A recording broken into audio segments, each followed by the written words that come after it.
Do do do do do do do do do do do do do do. Do do do do do do do do do do do do do do. Hi everybody, and welcome to another episode of The Old Couple Sitting on the Bench. I'm Terry. I'm Kate. And did you forget the music in the beginning? No, we'll you edit that in? We'll edit the music in later because we don't want to disappoint our fan. We got a nice note from someone that actually noticed we didn't put the theme song in last time. The cute little theme song. The cute little theme song, like yeah. You know, a couple of us humming. Black Cloud.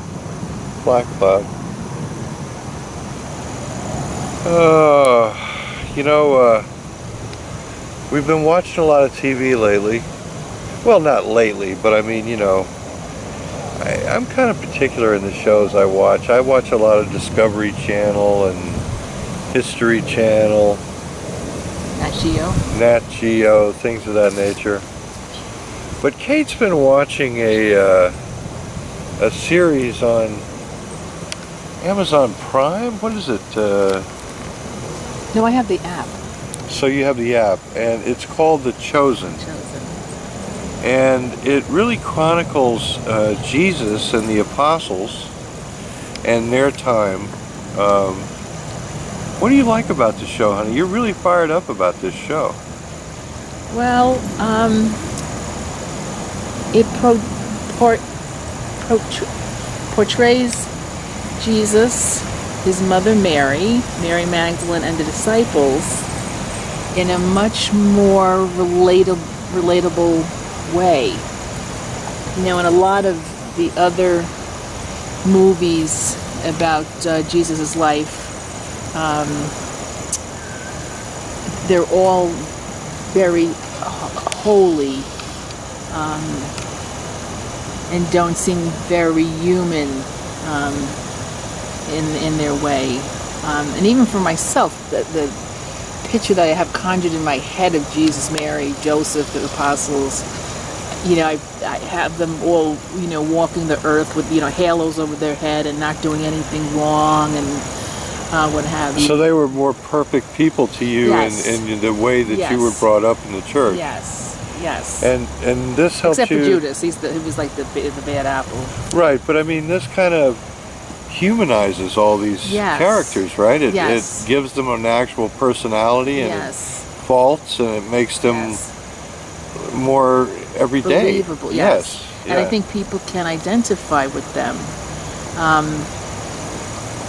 And they even have, Jesus even has a sense of humor. He kind of even jokes around, which, in my mind, you wouldn't even think of Jesus, or I wouldn't think of Jesus like joking around. But in this series, he jokes around. At first, I really enjoyed it when I was watching it, and I kind of like was maybe like a little upset. Maybe this is not the right thing, the right way. But I love it. I just love it. And being brought up Catholic, we weren't taught the Bible.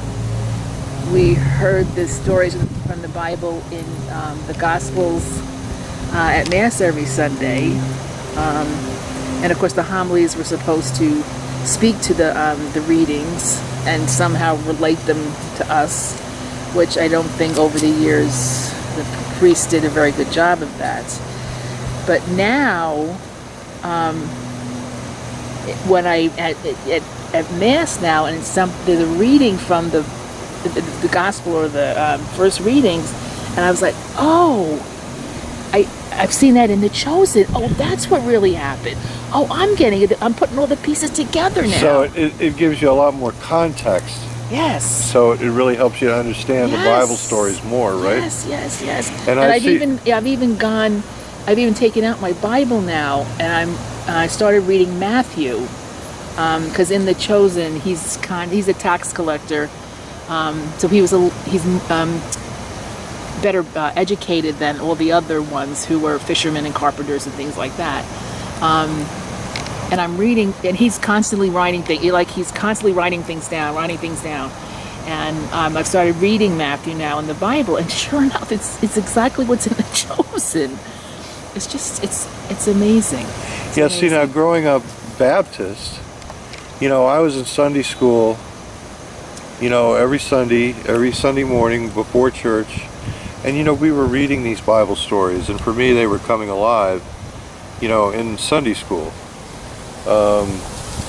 And then, of course, we'd go into church and be told we were going straight to hell. So, I mean, but come back Wednesday for the potluck, and go in peace, But yeah, I think, from what I've seen of it, and from listening to the shows as you watch them and so forth, I think it's really interesting because I think it does help people put the Bible in much better context of, it's not like the old King James Version where you're trying to figure out what the heck they're saying. This is in plain English, And you actually, well, of course, Mother Mary, of course, is there, the Blessed Mother, and of course she has a sense of humor too, which of course you never, like I said before, you never think of her, always demure and holy and prayerful, and she's just like a regular Well, it would almost be person. blasphemous in some, to think of Mother Mary as having a sense of humor, and Yes. to some priests it would be a blasphemous thing, Yes. but no, I think it's very good that you found this show. I think it's been very uplifting for you and very eye-opening for you. And it also gives you the hierarchy, scribes, the Pharisees. It helps you understand the government. Yes, the government. The way yes, yeah. yes. And even the scribes or the Pharisees, they read the law to the letter. They were kind of, I guess, very literal, and they were right in what they were saying because this is what the law says, and they really felt Jesus was, saying things against the law, against God. Right. And then even Nicodemus. I mean, we've heard so much about him, in all the gospel readings, and he was really torn. He did really want to follow Jesus as it's portrayed in the Chosen, but he wasn't strong enough to really pull away from his life because Jesus asked him to, come follow me. Yeah. Because he really believed in him. He believed he was the Messiah. But he was, one of the higher ups, Sure. And sure. He had a very good life. He lived better than, most people, with money and servants and, the best food and wine.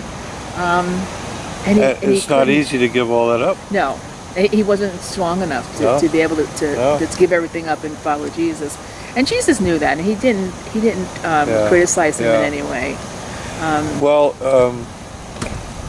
It's so funny. I was. Hi, how you doing? How are you guys? It's so funny. I was, and I'm probably going to hell for this, but I laughed so hard. There's a parody on YouTube, and it's called Jesus Meets the Terminator. And it's like the Terminator comes back to Jesus' time to protect Jesus.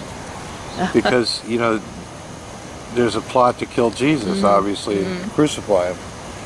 So he the Terminator bursts into the Last Supper and calls out Judas and blows him away with the shotgun. And Jesus says, no, you don't understand. This is supposed to happen. And he brings Judas back to life. Jesus does. So as soon as he says he brings Judas back to life, the Terminator says, oh, look, it's Nicodemus. And everybody looks that way and he shoots Judas again. and God help me, I laughed so hard. But anyway. Well, you know what, the season 2 is finished now, and the last episode of season 2, we meet Judas. And I was like, oh no, Judas, no. Well, ladies and gents, we've rambled on now for some time, but if you get a chance, where can you find The Chosen? Well, I got the app. It's a free app. You can watch for free, or you can pay it forward. I just went to my app store or Google Play or wherever people get apps, and you can download it for free. You can watch season 1 and season 2. All right, well, folks, we're still waiting for your questions. We love your comments. We're going to try to put the theme song in this time. But, you know, thanks so much for sharing time with the old couple on the bench. Because we love sharing time with you. Until next time, this is Terry. And Kate. See ya. Be with the troops overseas. God bless America. God bless all of you. Amen.